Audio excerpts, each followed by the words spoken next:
Licence ಇಲ್ಲದೆ hotel ಹೆಸರಿನಲ್ಲಿ ಎಣ್ಣೆ ಸಪ್ಲೈ ನಡೆಸ್ತಾ ಇದ್ದಾರೆ ಅಬಕಾರಿಯ ಇನ್ಸ್ಪೆಕ್ಟರ್ ವಿರುದ್ಧವೇ ಈಗ ದೂರು ದಾಖಲಾಗಿದೆ.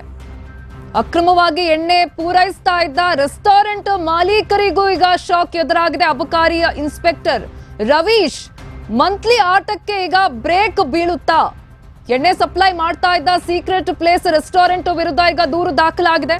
ಅನ್ನಪೂರ್ಣೇಶ್ವರಿ ಪೊಲೀಸ್ ಠಾಣಾ ವ್ಯಾಪ್ತಿಯ ಸೀಕ್ರೆಟ್ ಪ್ಲೇಸ್ ರೆಸ್ಟೋರೆಂಟ್ ಅಂತ ಹೇಳಲಾಗ್ತಾ ಇದೆ. ಅಕ್ರಮ ಮದ್ಯ ಪೂರೈಕೆಯ ಬಗ್ಗೆ ಅಬಕಾರಿಯ ಉಪ ಆಯುಕ್ತರಿಗೆ ದೂರು ಸಲ್ಲಿಕೆಯಾಗಿದೆ.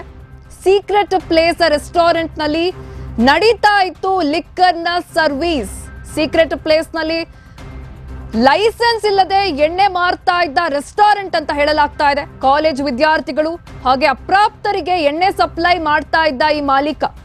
ನಿಸರ್ಗ ಫ್ಯಾಮಿಲಿ ರೆಸ್ಟೋರೆಂಟ್ ಸೇರಿ ಹಲವು ಕಡೆ ಇದೇ ದಂಧೆ ನಡೀತಾ ಇದೆ. ನಿಸರ್ಗ ಫ್ಯಾಮಿಲಿಯ ಒಳಗೆ ಕುಳಿತು ರವೀಶ್ ಮತ್ತು ರೆಸ್ಟೋರೆಂಟ್ನ ಮಾಲೀಕರು ಡೀಲನ್ನ ಮಾಡ್ಕೊಳ್ತಾರೆ. ಮಂತ್ಲಿ ಫಿಕ್ಸ್ ಮಾಡಿಕೊಂಡು ಅನಧಿಕೃತವಾಗಿ ಎಣ್ಣೆ ಸಪ್ಲೈಗೆ ಪರ್ಮಿಷನ್ ಕೂಡ ತಗೊಂಡಿರ್ತಾರೆ. ತನ್ನ ವ್ಯಾಪ್ತಿಯ ಹೋಟೆಲ್ ಹಾಗೆ ರೆಸ್ಟೋರೆಂಟ್ಗಳಲ್ಲಿ ಮದ್ಯ ಮಾರೋಕೆ ರವೀಶ್ ಕೂಡ ಸಪೋರ್ಟ್ ಮಾಡ್ತಿರ್ತಾನೆ. ನೋಡಿ, ಸೀಕ್ರೆಟ್ ಆಗಿ ಲಿಕ್ಕರ್ ಸಪ್ಲೈ ಮಾಡೋದು, ಕಾಲೇಜು ವಿದ್ಯಾರ್ಥಿಗಳು ಹಾಗೆ ಅಪ್ರಾಪ್ತರಿಗೆ ಎಣ್ಣೆ ಸಪ್ಲೈ ಮಾಡೋದರ ಮೂಲಕ ಅಕ್ರಮವಾಗಿ ಎಣ್ಣೆ ಪೂರೈಸ್ತಾ ಇದ್ದ ರೆಸ್ಟೋರೆಂಟ್ ಮಾಲೀಕರಿಗೆ ಈಗ ಶಾಕ್ ಎದುರಾಗಿದೆ.